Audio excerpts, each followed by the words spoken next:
Support for WUWM podcasts comes from University School of Milwaukee, fulfilling a values-based mission of developing learners, fostering leaders, and preparing citizens for pre-kindergarten through 12th grade. More information at usm.org/mission.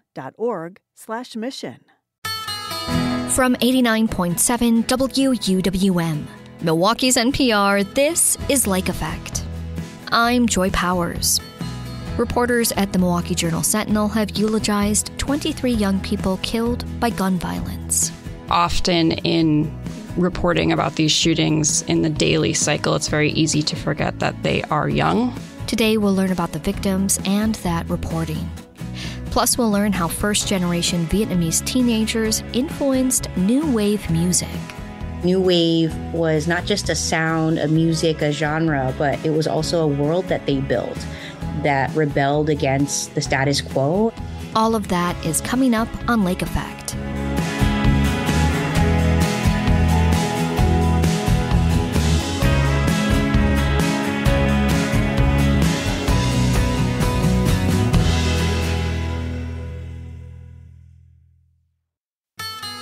This is Lake Effect from 89.7 WUWM, Milwaukee's NPR.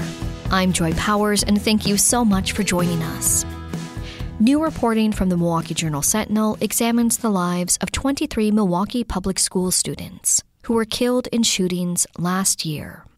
The project is called The Lost Class. Reporters Cleo Crage and David Clary contacted family members, teachers, and loved ones to eulogize each child, ranging in age from 4 to 19 years old. WUWM education reporter Catherine Kokel spoke with Crage and Clary about the reporting and the solutions families are advocating for to prevent future gun violence. Let's start with what the story is about, right? There are a lot of people listening who may not have read it yet, but they will after hearing this. So tell me, in your words, what is the story really about? I think this story is about a pattern we see in this city, which is unmistakably a lot of anger, pain, and calls for action after a child is shot and killed. And we notice that this happens continually, and it feels to a lot of people like nothing is changing, despite the fact that we know a lot of work is being done to fix it. So we wanted to capture that pattern and almost like the mood in the city, or we talked about it being like a state of the union almost, as to the state of children getting shot and killed in Milwaukee. Yeah, and I think what I would add to that too is we wanted people to, obviously these are really tough stories, right? But we wanted people to read them and to care, really, you know? And I think there's a belief in our newsroom, and I think in a lot of newsrooms, that the best way to see something change is to make people care about it. And I think when you read stories like this, we presented obviously what happened, you know, to all of these kids, and then also tried to present possible solutions that are going on around the city. And so we wanted to show both those things. But I think one of the biggest priorities is to make people care about this. Yeah. The thing that stuck out to me as a reporter and a reader was the level of detail that you got into. A lot of times we'll see these headlines kind of flash up. Maybe we know the name of a child that has died. We usually know their age. And then it's kind of up to the people around that child to share information about them. A lot of that happens, I think, as you pointed out in your story, on Facebook or on social media. But if you don't know someone directly in that child's life, you might not know a lot about them. And what I loved about this piece is that it brought out those details that made these children stand out. You know, I think when we're talking about 23 children, to profile each one of them so carefully and so thoughtfully was really important to do. I wonder what that process was like. Are there any details or interviews that really stuck out to you in the process of talking to families? I spoke with the great aunt of a 4-year-old girl who was shot accidentally, and it was a really tough conversation to have. But what stuck out to me was her breadth of emotions. It wasn't just anger and rage almost at this cyclical pattern of violence, but also, of course, the loss of a family member. She had told me how her own kids were grown up already, and so this was the youngest child in her life, and she was looking forward to bringing her to school and seeing her grow up. And and how basically an unsecured gun, kind of carelessly handled, took that all away.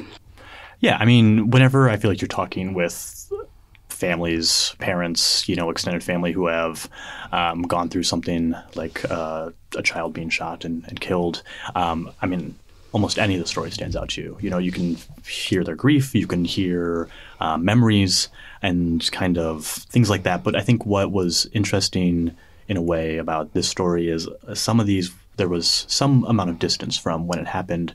And so we were, I think, able to speak candidly with a lot of the family members that we were, and, with some level of kind of like in retrospect, And so like I spoke with the mother, Catherine Muzaba, whose son, Ben, was killed in a shooting that remains unsolved, and kind of about her efforts to keep her son out of trouble, her efforts, to connect him with resources. And I think those, like hearing that, I think is something that often, like when we're reporting on this, can get lost too, is like, what are the parents, the families trying to do as well? Because like you mentioned, we do find out the name, we find out the age, or at least usually.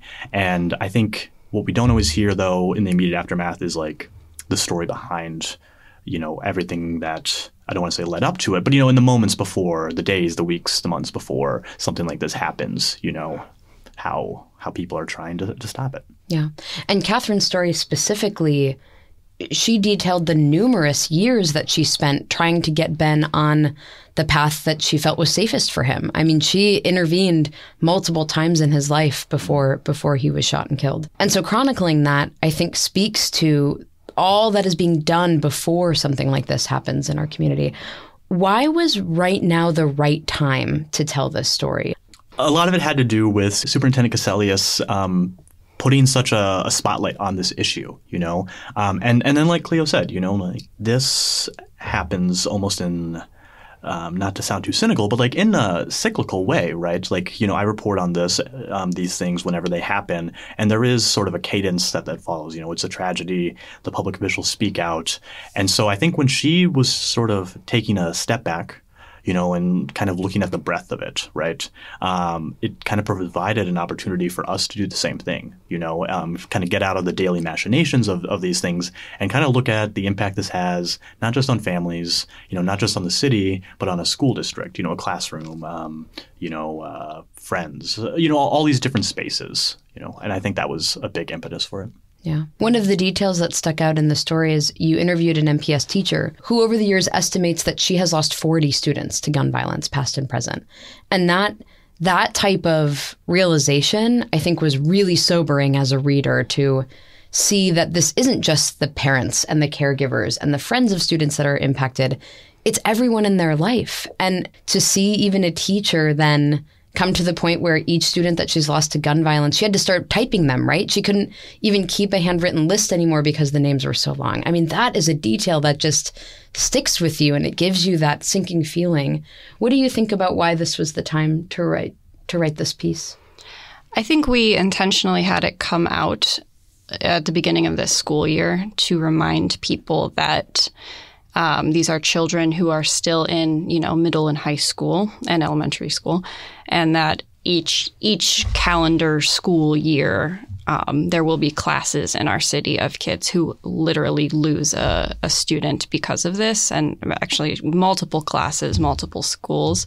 So we did that intentionally to some degree to help it stick with people. When people have been talking about this since publication, they've all repeated this line of there were enough children shot and killed to fill a classroom. And that was some smart journalism work on the part of our editors to get that fact to stick in people's minds and to connect it with schools. I also think that often in reporting about these shootings in the daily cycle, it's very easy to forget that they are young. So even if we're talking about 16, 17, 18-year-olds, like nobody at that age actually feels young, right? You feel like you're an adult. But if we're talking in the grand scheme of things, these are very young human beings. And so in part of memorializing them with the individual vignettes and tying it to schools. We're pointing out that these are people who, still know their grandparents, who have little siblings at home that they play with, who, go to basketball practice and who are doing things that, other kids are doing at the same time. It's just that some kids in the city are also getting pushed into very adult activities because of a whole host of reasons, right? And so, it's the beginning of a school year, and so we hope that people will remember that as they drop their kids off at school. If you're just joining us, I'm speaking with reporters David Clary and Cleo Craig. They recently published a piece in the Milwaukee Journal Sentinel detailing and profiling the 23 victims of gun violence who attended Milwaukee public schools. I want to pivot a little bit because when we're talking about gun violence, something that you pointed out in your series and in all of the stories that you put together here were that people's ideas about solutions were different. There was not a unifying voice saying, this is how we're going to solve this problem. Can we talk a little bit about some of the solutions you heard and what stood out to you? Yeah, I think, a quick note about what you said there. I think what is so interesting or kind of pertinent about the range of solutions is because the range of reasons is just as wide, right? You can't just address like a need for mentorship or something like that and expect that to solve everything, right? You need to have this wide range of solutions there. And so I guess to your question, though, things that stood out to me, I think programs, we profiled two of them. Both are through the county, but like Credible Messengers and Advanced Peace. Those are violence prevention programs that pair youth and there's some like early 20s involvement too with Advanced Peace, I know. With people who understand their kind of lived experience, who may have done something wrong in their own life too, and then try to relate to these kids, try to stay in touch with them, and try to just like help them avoid trouble, right? But I think it's like developing that relationship. Like for instance, in Advanced Peace, they have to talk with their mentor 3 times a day, and so checking in with that person, you're going to know what's going on is the idea anyway, right? And know when something's up, and be there to kind of intervene, hopefully before something does happen, or like to know when something might be bubbling. So I think things like that, to me, seem like they're doing really strong work, right? And we'll just have to kind of see how the results play out in some of these cases. But they have results. They assess these programs, and it seems like the early returns are really positive. I think that broadly speaking, you can split the efforts into 2 camps. One is prevention and one is reaction. So like David was just talking about, these are programs that work with young people who are already at risk of shootings, frankly. But there's also work being done to prevent that from happening, whether it's by providing enrichment through music and arts and sports, or it's through mentorship. But broadly speaking, I think what everybody agrees is that there needs to be more of a recognition that gun violence is the product of a lot of more deeply entrenched issues in society, such as a lack of basic resources, such as housing instability, not having enough food to eat, that kind of stuff. And so people are drawn or pushed into gun violence early in life because they, are selling drugs because they need to make money to feed their families, stuff very, very frankly, that's what people told us. And so I think a lot of people told us it would be helpful if there was a broader recognition that, people aren't shooting and killing each other because of nothing, right? It often feels like that. It can feel like, the trigger is pulled and it's over and it's just this quick reaction. But there are so many things that go into it before the actual death occurs. And I don't think that's the way it's always talked about in the public. Yeah. I think if I could piggyback real quick on that too, we talked with Reggie Moore with the Medical College of Wisconsin, and he was talking to me about some of the top risk factors when they've looked at youth deaths. And I think this really gets at what Cleo was just saying. Some of the top risk factors obviously is like gun availability, but then there was also things like school mobility, moving between different schools. And I mean, if you just think about that being like a top risk factor, then obviously I think you can kind of draw a dotted line, I guess, to like housing instability, right? If you're moving schools, you're probably not staying in the same residence, all the time. And so I think that gets at what Cleo's saying, right? Like these root issues that then kind of create these like cascades of effects, right? That can like possibly lead you down to these like terribly sad things that can happen.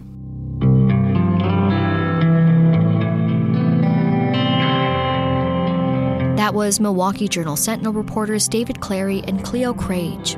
They produced the story The Lost Class, which reported on 23 young people killed by gun violence.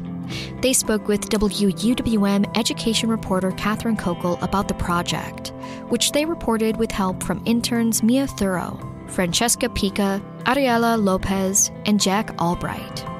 If you miss any Lake Effect conversations, you can find us as a podcast. Search for Lake Effect wherever you get your podcasts to download and listen on demand. In about 20 minutes, we'll learn why hazelnuts could be the solution to Wisconsin's loss of dairy farms. Our rural counties far away from markets, like elsewhere in the country, well, in Wisconsin, has seen a decline in the number of small and medium-sized dairy herds. But first, we'll tell you about a documentary that explores the influence Vietnamese immigrants had on new wave music. That's coming up next on Lake Effect on 89.7 WUWM, Milwaukee's NPR.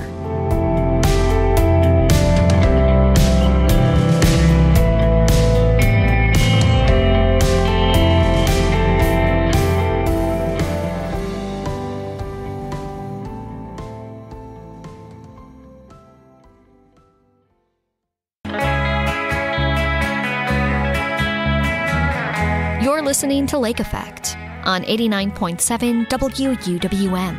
I'm Joy Powers. The 1980s were all about big hair, arcades, and new styles of music, including new wave. A new documentary airing tonight at the Downer Theater looks into how first-generation Vietnamese immigrants influenced the new wave music scene and how they staked their claim to a new country. Elizabeth Ai is the director of the feature documentary New Wave. She joins WUWM's Jimmy Gutierrez ahead of the film's premiere in Milwaukee. New Wave is a story about Vietnamese teen refugees that got here, in the late 70s, early 80s, and they were not accepted at home by their own parents who had a lot of traditional wants and desires that they projected on them. And so they didn't feel accepted at home. And when they went to school, they didn't feel like they could ever be white American and fit into that world. So New Wave was not just a sound, a music, a genre, but it was also a world that they built that rebelled against the status quo. And I think that was really my entry point into the world. And I end up in the film because I realized that this trauma from displacement wasn't exclusive to this first generation. And the narrative gets a little turned on its head later, I guess the iteration that you see now. Yeah, I would say it gets turned on its head in the best ways. I guess I just wanted to ask you, you brought up that you were witness to this and that you had kind of front row seat with this. How long did this story sit inside of you until you felt like it had to be told? And what was kind of the impetus to like tell it now? I've said this so many times, but it's true. I was just pregnant with my daughter and I didn't know where to turn. Most people turn to their mom or their dad to talk about this parental journey I was embarking on. And I didn't have those two things. And so I turned to myself. And honestly, I just wanted to see a story about my people that was different from all the Vietnam War films I grew up with that made me feel so much shame. So, I was hell-bent on trying to make a story that just centered joy and celebration and this rebellion, because I was a little kid in the 80s. And I remember looking at these teenagers and, maybe even early 20-somethings, and I thought they were so cool. Probably like most kids, you look at the people closest to you that are young adults or adults, and they had the hair and the makeup and the clothes, and they listened to these synthesized new wave tunes. And I just loved it so much. they were objectively cool. Your aunt and like everyone that you had in this film, the hair, the style, the vibe. It's easy for a little kid to see like, well, this is clearly nothing like, the life that I'm living. And you kind of look ahead, the next generation, and there they are partying, like cutting their hair and crazy, doing it at home. Like they're just dyeing their hair in the sink. And I just thought that was so cool. And the soundtrack. And you wouldn't, between you and me, if you asked me like, oh, what's a Vietnamese refugee? I don't think anybody else listening on the other side is going to say like, oh, they're like a bunch of punks. They have bleached dyed hair and their hair is, a mile high. They wear stacks of jewelry and thrifted leather jackets. Like, that's not the first image. So I really did feel like this is an untold story. I wanted to share it and I needed my community to help me tell it. So there's a lot of DIY nature in watching the film too. I'm sure you felt and experienced from like all the archival images and the videos. I had to excavate quite a bit and start like an Instagram page to curate the materials. So you brought up the kind of this crowdsourcing aspect of it because you had a ton of incredible archival film as well.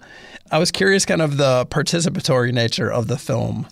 Totally. As soon as I started, I started to write things in 2018, pitch it. And then in 2019, I was in production. And then the whole world shut down in 2020. So that's when I launched the Instagram page, New Wave documentary. Like, I guess we can't film anymore. We can't be in spaces together. So I just kind of started this thing, added a handful of friends who I thought might have photos and asked them to share. And 3 friends became 10, became 20, became 50, became 100. And honestly, we didn't really need that many. People started to just out of the woodwork say, oh, my uncle has these and my cousin, my mom, my whatever. And then we'd start to get DM'd all these pictures and thousands of DMs later. That's what you see in the film. And there was so many photos that I felt like this huge responsibility to, pitch a book and make a book with the things that I saw coming in our DMs and our emails. It was really cool. So I love synth. I love that era. What about new wave music was it that the community attached itself to so hard because it is such a perfect combination that I don't know if I would have expected it. I get asked this a lot. So it's a good question. My curiosity was piqued as well because you think about the Vietnam War movies and the tracks that you hear, right? It's Creedence, Clearwater, right? Is that the brand? Oh, yeah. Like all along the Watchtower, you hear like very specific songs and needle drops. And that's kind of the music of that era. And you're like, well, that was not what these kids were listening to. And then you think about like the Vietnamese music, the more traditional kind of operatic things that maybe would have shown up in their household because of their parents or grandparents.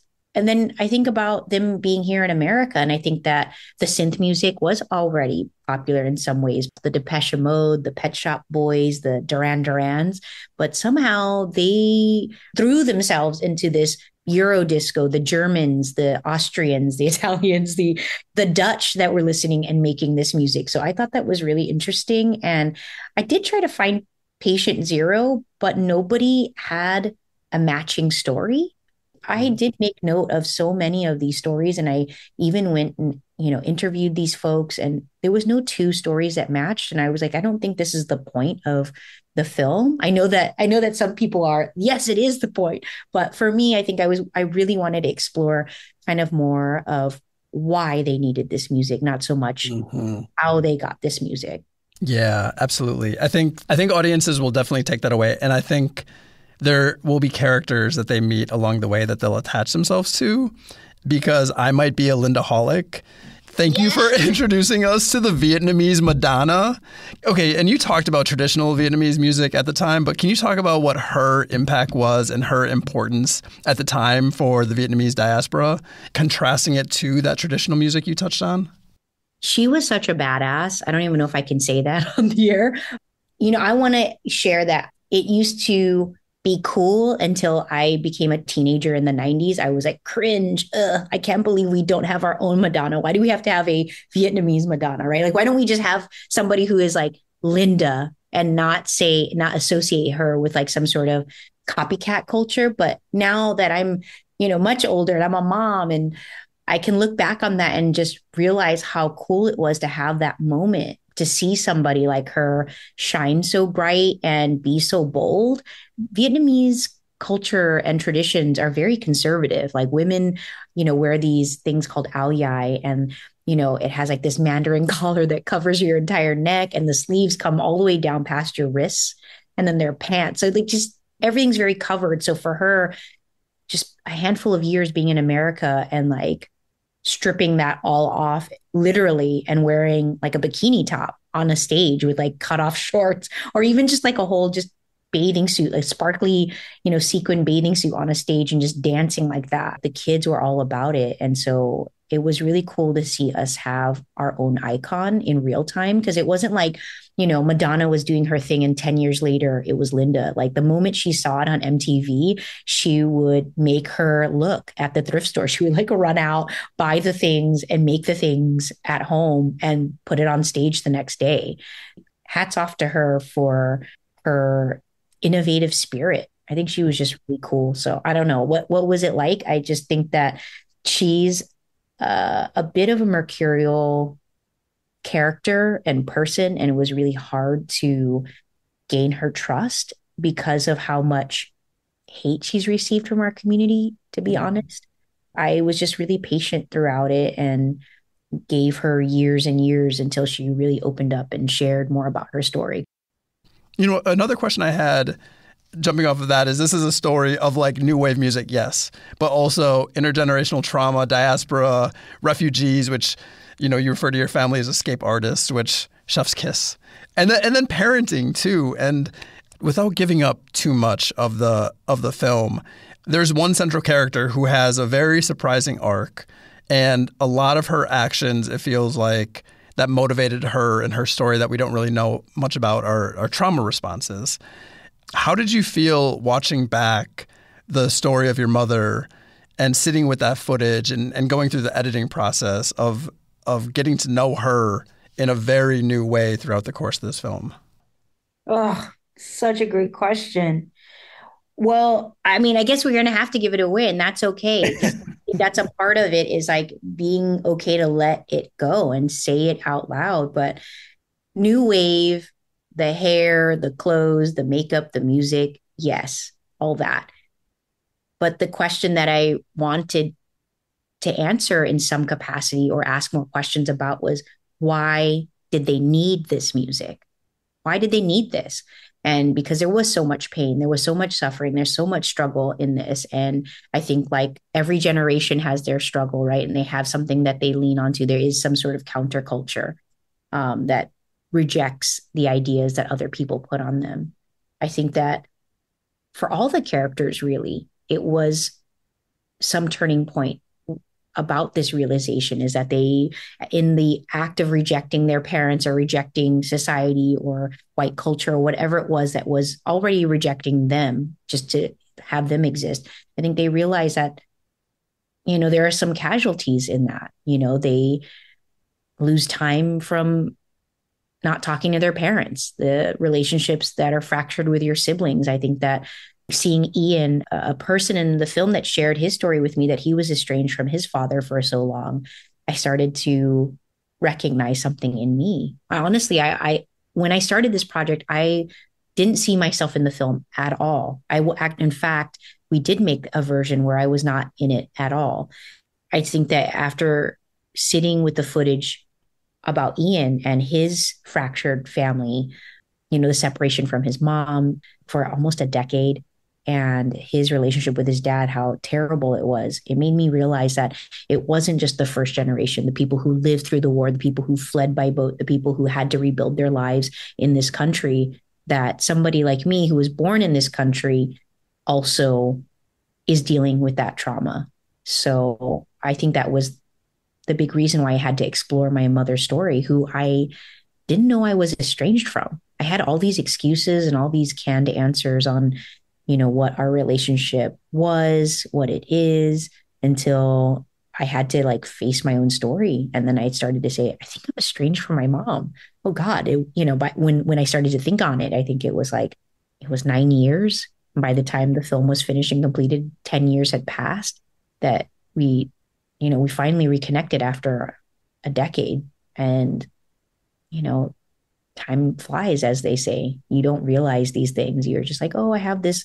Oh, my mom's like a crazy auntie. We don't talk that much. Every once in a while, I see her at a family function. But, in the film, I was like, that family function was my grandfather's funeral 10 years ago. Yeah, it was a lot to unpack. As somebody who didn't understand how therapy worked, I used to treat it like a dental visit. You would go, you get your sessions, and then you're done complaining about something, crying about something that you're, having a hard time with. And then making the film over the course of 6 years, I had never been more dedicated to completing something. And a big part of that was also having to look in the mirror during that process and becoming a mom, and not only the honesty that was required in making a film like this, but the honesty that I owed to my daughter. I guess where that takes me, and my kind of like final question here is, does the story end here? What comes next with New Wave? I guess what's next for me, I am, a masochist. I guess in short, I am going to be making more movies like this. I can't imagine any other story that I tell that isn't emotionally honest in this way and doesn't continue to tell stories about my communities. I thought it was some sort of form of success if I didn't have to tell stories of my people, because I had transcended race. But as we know, these conversations that go on, it's really, we have to tell our stories. This is about our visibility. This is about our lives here in this country that we're fighting for right now.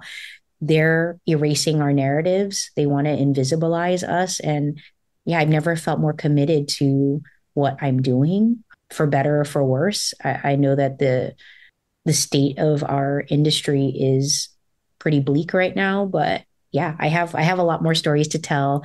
I don't know if I am going to be pitching here, but I think that in short, I really want to continue to tell stories about my people, this community, in all the different iterations and genres that I could, because it's who I am.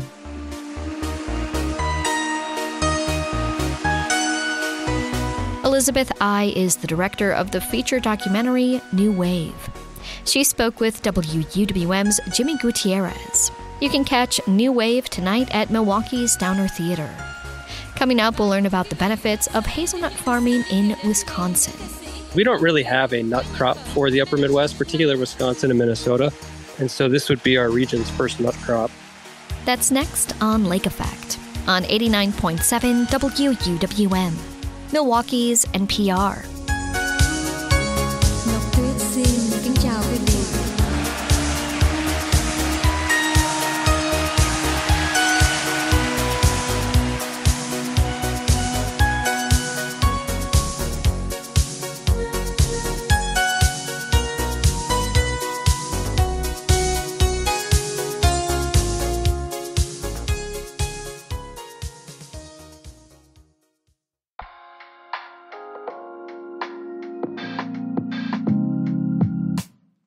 This is Lake Effect on 89.7 WUWM. I'm Joy Powers. A new crop is taking root in the upper Midwest, hazelnuts. Farmland in the upper Midwest is mostly used for corn and soybeans, and most hazelnuts are grown overseas. But many curious farmers are drawn to the novelty of a native nut. Perennial crops like hazelnuts bring many climate benefits. They suck up agricultural pollution and lock up planet-warming carbon. And they hold on to soil that otherwise quickly erodes from farmland. Lena Tran went to a farm in Plymouth, Wisconsin, where farmers gathered to learn about the crop. We'll hear from some of those farmers first. Then Lena speaks with Jason Fischbach from the Upper Midwest Hazelnut Development Initiative. It's a research hub that was formed to support this emerging industry. I'm Deborah. I do love the plant. I like growing them. I haven't had great success because of the critters, but it still gets me out and I'm learning a lot and enjoying it. I think it was just because it's a perennial crop and I was excited to think about how that could be a very healthful thing for the soils and for wildlife. Tom Grip. I just started growing them about 20 years ago. Initially, for the first 10 years, it was just a complete hobby. And now that I've retired, it's my retirement hobby is planting hazelnuts and various other sorts of fruit and berry. Where I live in the driftless area, we have terrible problems with soil erosion. And every time I turn the soil over, a lot of it washes away. So I have the good fortune to own some land, and so I just thought I'd look into planting different things. My name is Jan. Are you already My husband and I have 5 acres up near Shiocton, and he's got about 300 trees in right now. Pat with the green bandana. Oh, okay. Well, I don't know what she told you, but we ran a professional landscape service for lawn maintenance and landscape service for over 20 years. So we were in the green industry. We moved from landscaping to farming. Hobby farm, obviously, small, 5 acres. And we started with apples. And by visiting the apple seminars in the universities, you go to hazelnuts real quick, and you find Jason, and he runs an excellent program. And at this point, I wish I didn't have the apple trees and I just had all hazelnuts.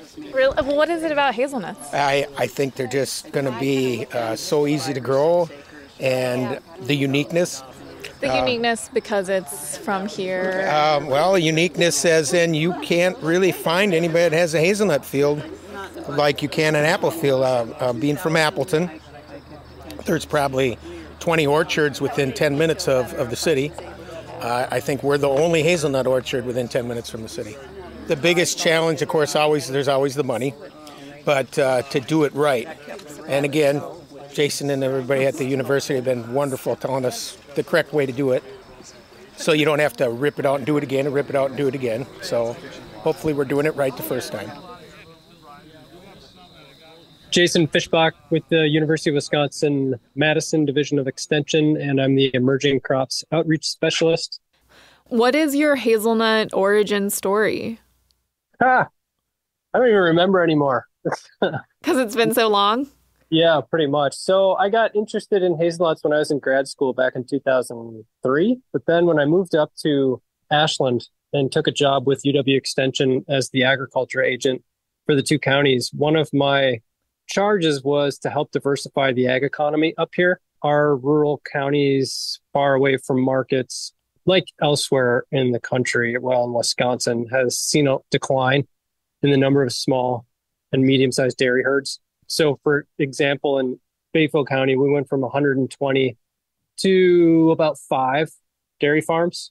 It's just complete collapse of the dairy economy. So we needed to find other options for farmers and for the ag economy, and started looking around, and turns out that there's this plant that grows wild all over Bayfield County called American hazelnut. So the analog to cranberries is really pretty good, because cranberries, that industry started from a plant that was growing in the wild. And so at the time, I naively thought, oh, no problem. We'll just turn American hazelnut into a crop, just like we did with cranberries. But easier said than done. So we're still working at it. Ultimately, the goal is to develop the hazelnut industry in the upper Midwest centered around the American hazelnut germplasm. And it turns out it has all kinds of other climate benefits if we can do this at scale. Yeah. So germplasm, meaning you're using some of the genetic material from what's growing in the wild and trying to breed that with other things to work better for commercial purposes? Exactly, yeah. So there's 2 approaches to our breeding program. The first is just simple search and screen. No one's ever looked at these wild American hazelnut populations for really nice plants that could support commercial production, large nuts, good production year to year, good pest resistance. So we've started doing that in 2007, I think, is when we first started, just tromping around the woods looking for cool plants, make copies of it. That's trying to develop cultivars of pure American hazelnut. Then the other approach, which was farther along when we started, because a lot of our early adopters and private breeders started, it goes back 100 years, but they crossed the European hazelnut, which supplies 99.99% of the global hazelnut market. They crossed European hazelnut with American hazelnut to try to get the best of both worlds, because European hazelnut can't survive the winters or disease pressure up here, but American hazelnut just doesn't produce large enough nuts for hazelnut markets. So the goal is to combine the traits of two and come up with a good cultivars that growers can grow. We've done it. We've got our top 5 to 10 cultivars that we have identified from that breeding work. And I'm actually standing in a greenhouse today where we're working on propagation to try to make more copies of these for growers, because it turns out it's really hard to propagate, which has slowed down our industry a lot. Huh. Well, you mentioned some of those benefits that you discovered along the way. Can you dig into why hazelnuts are so compelling as we consider, what it looks like for Wisconsin agriculture to adapt to climate change? Sure.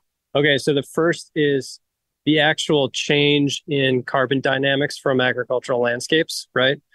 And this is big. For this to work, it has to be at a big scale. And there's a lot of factors at play whether or not this will actually happen. But we know that a transition from a meat-based to a plant-based diet is one really effective tool to reduce carbon emissions from agricultural lands. And hazelnuts are a super protein source. So if more people ate nuts and ate less meat, then we could reduce carbon emissions. Okay, but there's a lot of variables in that, right? But that's one benefit to hazelnuts, because we don't really have a nut crop for the upper Midwest, particularly Wisconsin and Minnesota. And so this would be our region's first nut crop. The second thing then would be, if it's deployed at scale, we reduce tillage. And we can actually build soil organic matter and fix more carbon, both in the plants themselves, but also reductions in soil disturbance, because this is a long-lived perennial crop, that will live for 100 years easily. Okay, so you got carbon sequestration benefits, potentially. Then on the other side is carbon mitigation, right? So we're dealing with larger storm events, more erosive storm events. And anytime we can keep roots in the ground with perennial plants, that's just going to help protect those soils from storm events and the runoff events that we keep getting more and more of. Mm-hmm. And that you don't necessarily need as big a scale if you do it strategically. If you put these woody perennials in areas that are particularly conducive to erosion, or put it in ways that you can at least stop the soil from upstream from moving further downstream. So strip plantings, riparian buffers, planting on slopes, all that kind of stuff. So that's why we're excited about hazelnuts as a crop.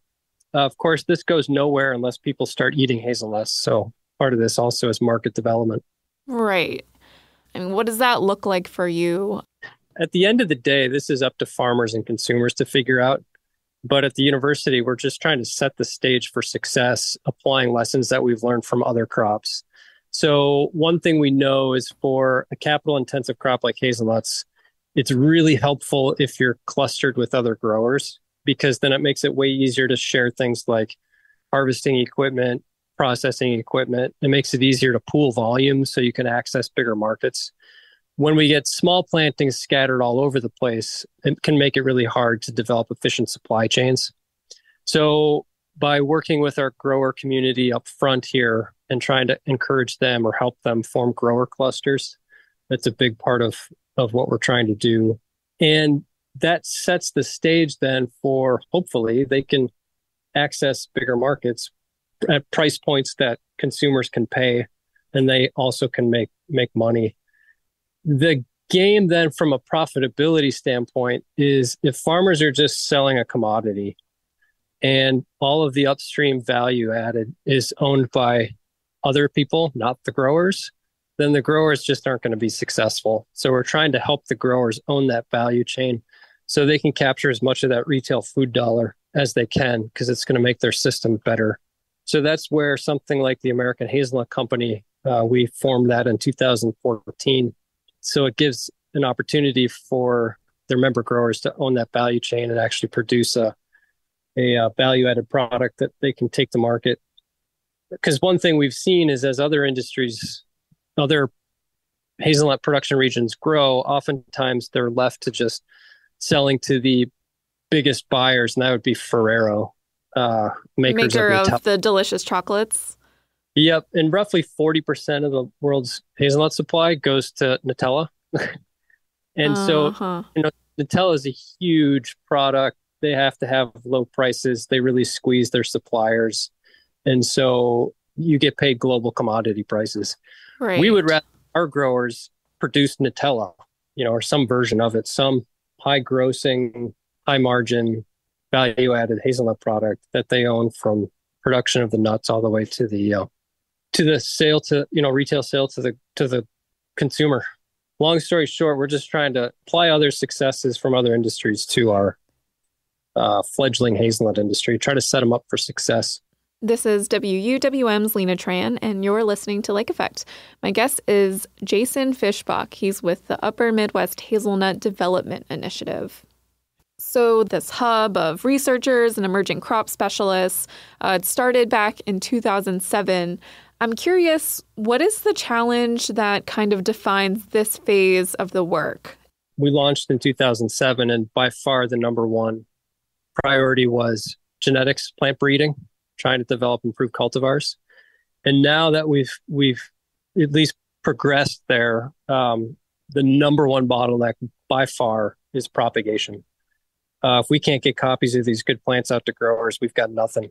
So that's why, that's where I spend most of my time these days, is trying to figure this out, try to find methods and nursery partners and everybody else to stand up a team that can get these plants produced. And we're making progress, but it's still way too slow. To give you some perspective where we're at, our goal is 20,000 acres by 2030.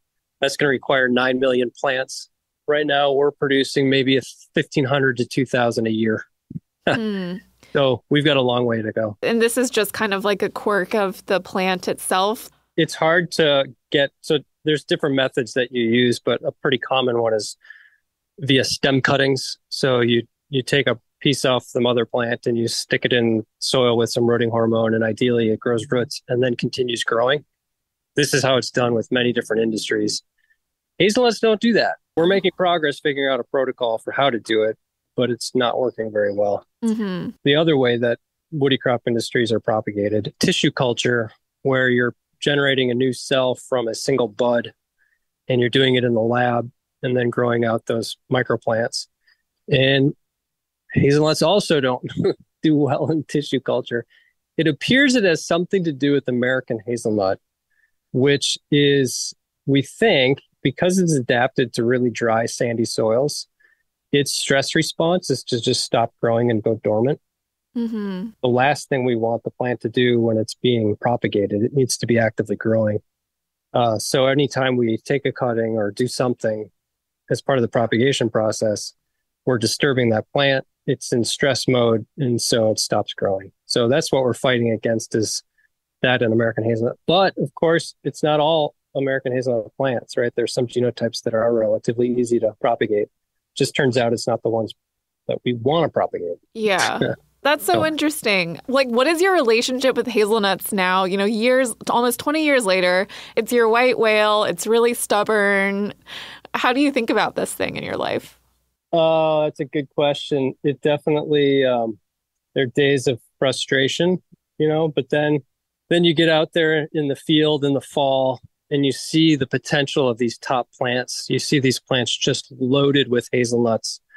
And then, you get them cracked out and roasted and you're eating them. It's like, whoa, this is so worth pursuing. Again, harvest time is my favorite, because you go in there and you start digging around in the plants looking for the nuts, right, to harvest them. And in there is just like this whole world of insect activity.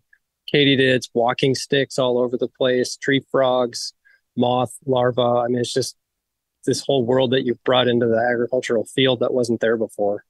It'd be so great if the American consumer could experience fresh roasted hazelnuts, not the stuff that gets imported from Turkey, and we could grow it in the Midwest and actually have a nut crop that farmers could benefit from.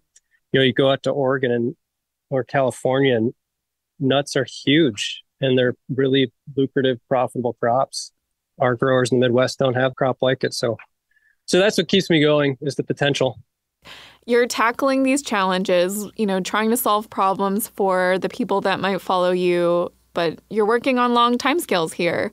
Yeah, and I've been at it long enough now. We're definitely seeing generational change. So there was a group of early adopter growers that I started working with, and now they've aged out. They've either died or just retired out. And so now I'm working with a whole new cohort.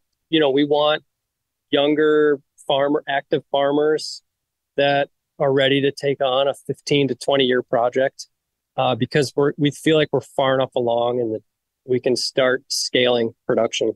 So we're seeing that it's shifting from kind of the retiree folks to a younger, more production oriented group. But that's plant breeding. That's woody crop development, is you're standing on shoulders of generations before and you carry the torch for a while and eventually you get it. I just can sustain the effort long enough. Jason Fischbach is co-leader of the Upper Midwest Hazelnut Development Initiative. Fischbach, along with a group of hazelnut curious farmers, spoke with Lena Tran. And that wraps up today's show. I'm Joy Powers. If you missed any of Lake Effect this week, you can find all of our conversations at WUWM.com. If you'd like to take the show on the go, you can download the Lake Effect podcast wherever you get your podcasts. Doors Open celebrates its 15th anniversary this weekend. Tomorrow on Lake Effect, we'll look at how the event has progressed over its history and look ahead to this weekend's Doors Open.